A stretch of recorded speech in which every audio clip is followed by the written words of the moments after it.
It was just another ordinary morning at the kindergarten. Children sat quietly, repeating the teacher's words, their little hands clutching crayons and toys. The atmosphere was calm, filled with laughter and chatter, until something unusual caught the corner of a teacher's eye. She turned her head and her camera, still recording for the lesson, captured something she would never forget. In the far corner of the room, the wooden seesaw began to move. Slowly at first, then rhythmically, as if two children were playing on it.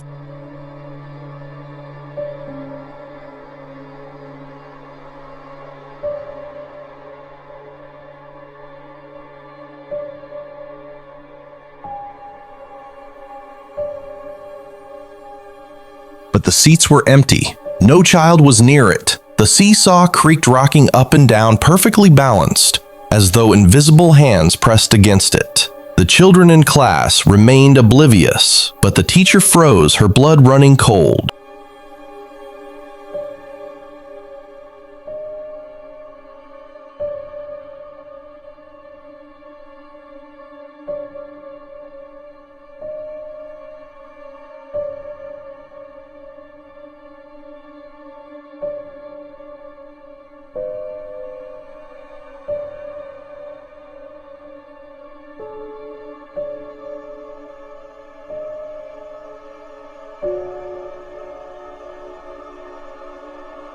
From that day forward, she could not escape the vision. Every time she closed her eyes, she saw the seesaw moving, shifting on its own. The thought gnawed at her. What kind of presence would choose a place filled with innocent children?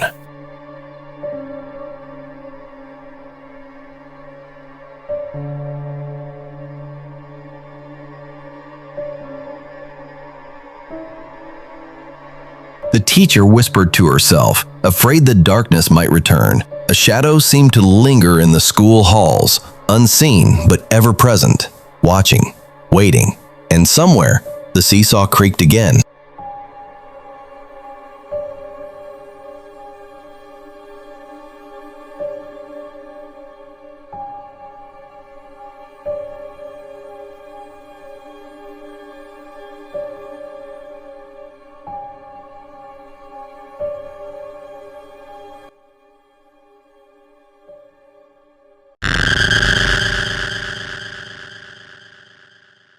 It was a lonely night. The streets were empty, swallowed by silence, broken only by the endless chirping of insects in the distance. The darkness stretched endlessly, as though the world itself had fallen asleep. From the shadows emerged a man, wandering aimlessly down the empty street. His footsteps were slow, heavy, echoing against the silence of the night. There was something unnatural in the way he moved, something uneasy, something wrong.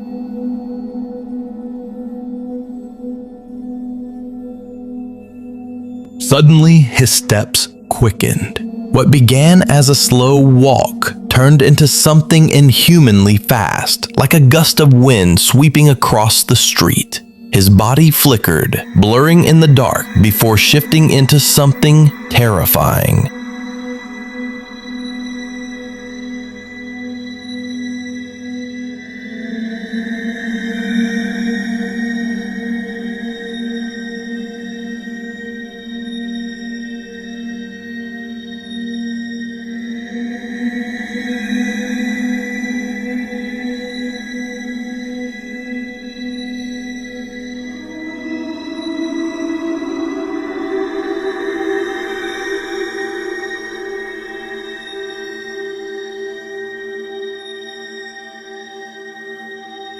Before the cameras, the man's form dissolved into a pale, ghostly mist. A white smoke drifted slowly across the street, melting into the night as though it had never been there at all. No human eye witnessed it. Only the cold, unblinking security cameras recorded the scene.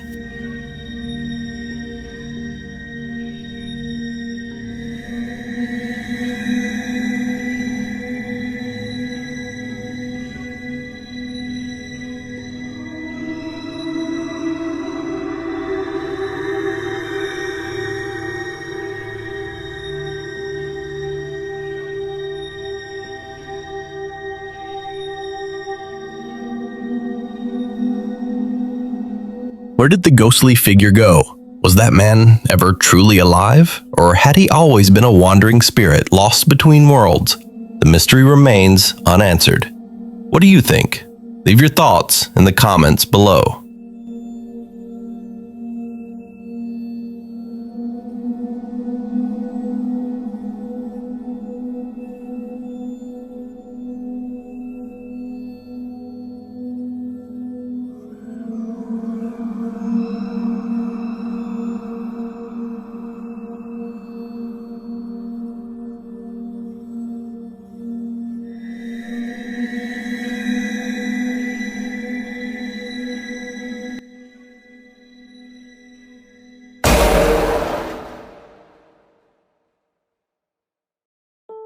One cold night, a man wandered down a deserted street. His eyes caught sight of an old house, dimly lit from within.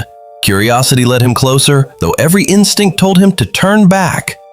What he was about to see would haunt him forever.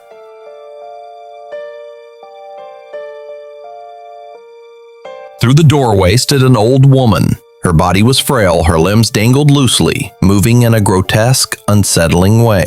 Yet she greeted him warmly, with a wide smile and piercing eyes that seemed to glow with something inhuman.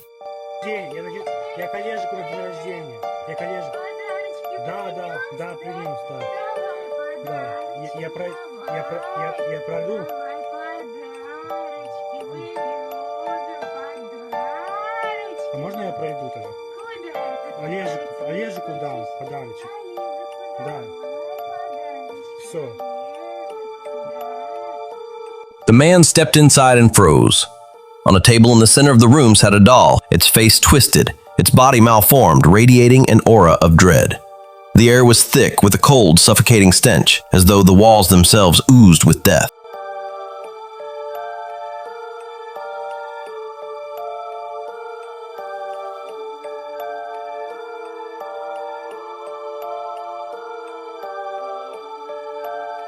The old woman's skeletal hands caressed the doll, her smile widening. She whispered almost proudly, "This is my beloved companion." To his horror, the table was decorated with candles, a small cake, and plates, as though she was throwing a birthday party. Это я. А что у вас тут происходит? Да стойте, пожалуйста, что у вас происходит? Ну стойте. Я на день рождения.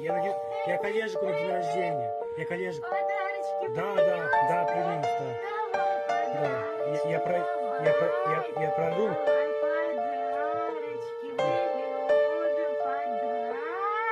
А можно я пройду тогда? Олежику дам подарочек. Да. Все.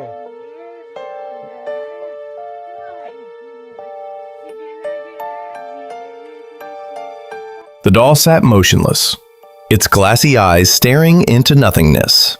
It could not eat, could not move, yet the old woman laughed softly, singing a birthday song in the dead of night.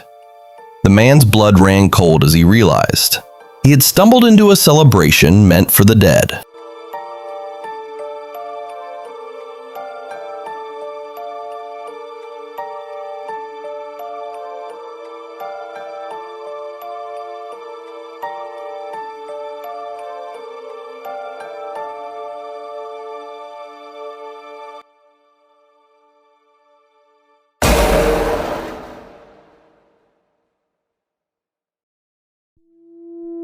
He was a handsome young man, known for his warm smile and his simple, down-to-earth personality. Every evening, he went live to share his daily moments with his audience. People loved him, not only for his stories, but for the genuine passion he carried in every word.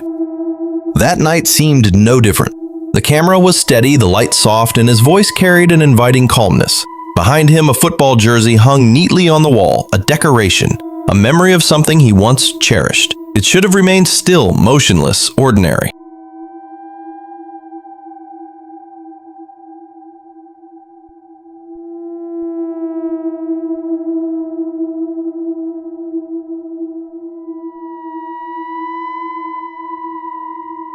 But then, it moved. The fabric twitched, subtle at first, then stronger, as if something inside was struggling to break free. The hook bent under an invisible force and the jersey ripped itself from the wall. It fell slowly, unnaturally, like hands had dragged it down.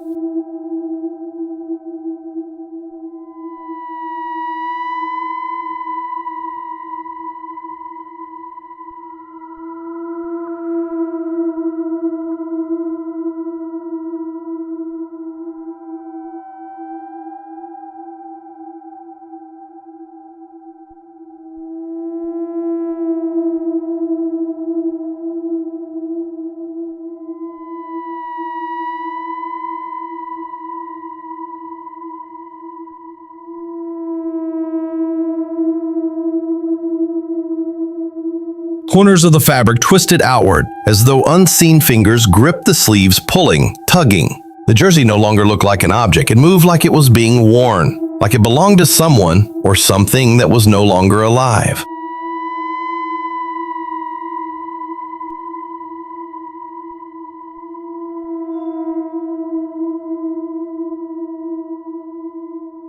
The young man laughed lightly at his own story, completely unaware.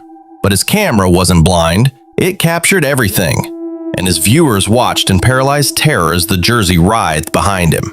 Hundreds of comments poured in, screaming warnings he never read. He was the only one who didn't see what was happening.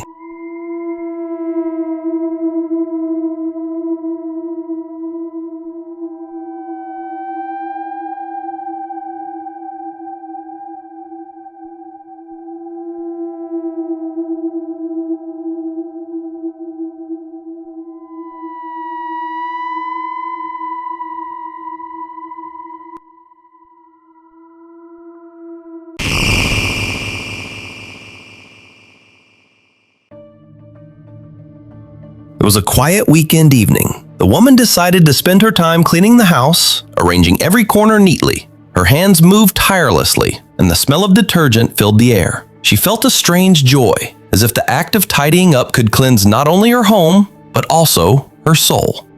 She hummed softly, moving from room to room, her heart light and calm. Everything around her seemed peaceful, ordinary, almost too ordinary. The silence of the house felt heavy, as if the walls were watching her every move.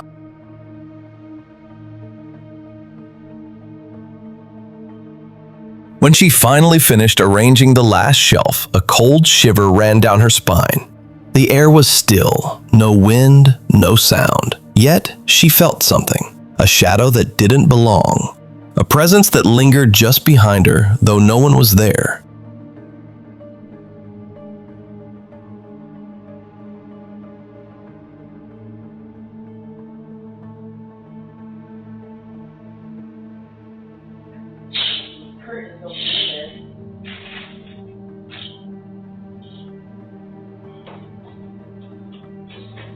Stuff laying on the floor too.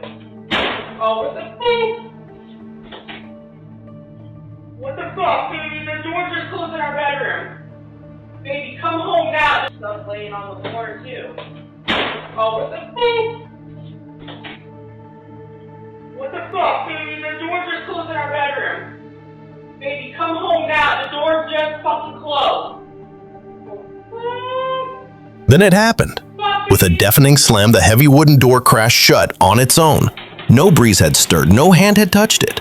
Yet the force was brutal, violent as if dragged by an unseen power. Baby! Baby, come home from work now!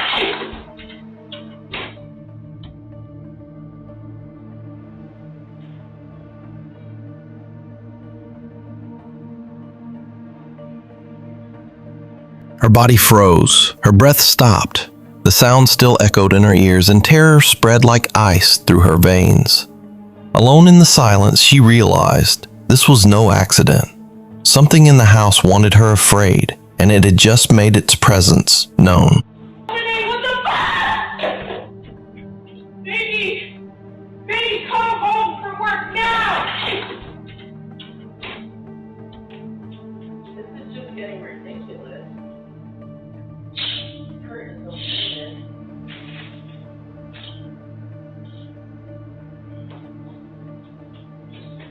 Stuff laying on the floor too. Oh, what the fuck? What the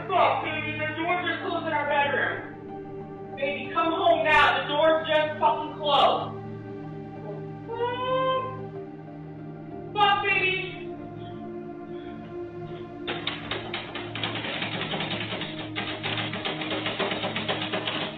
Baby, it's not opening. What the fuck? Baby. Baby, come home from work now.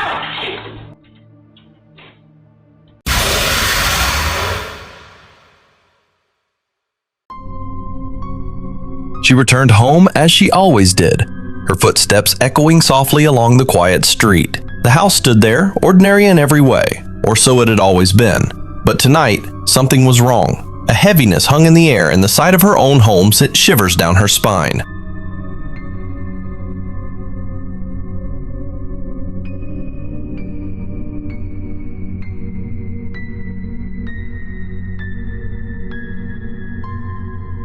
She stopped at the gate, too afraid to step inside.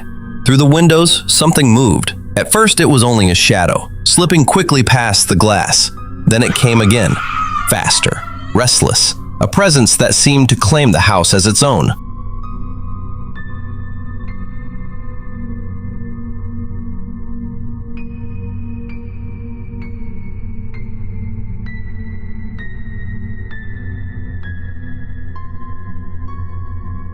Her breath caught in her throat as she saw it more clearly.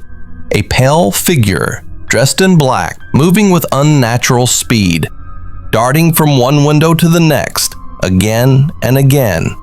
The way it shifted was not human, but something darker, something that belonged to the realm of the dead.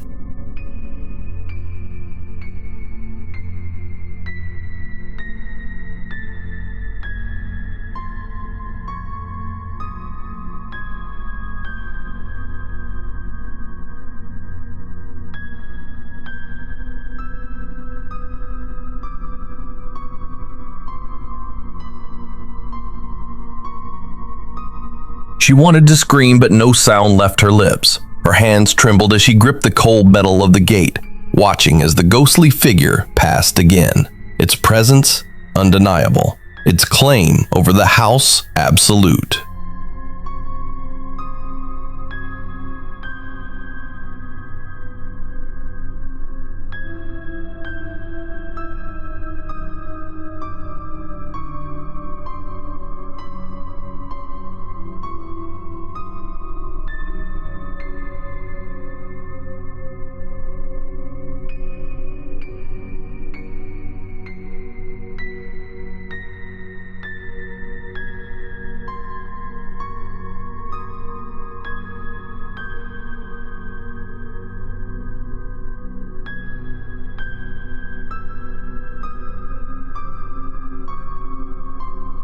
She turned away, her heart pounding in terror.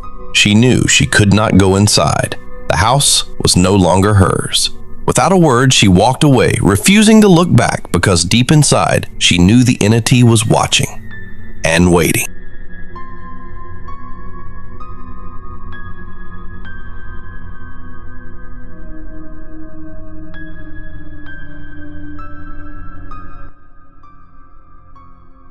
Thank you all for watching my video.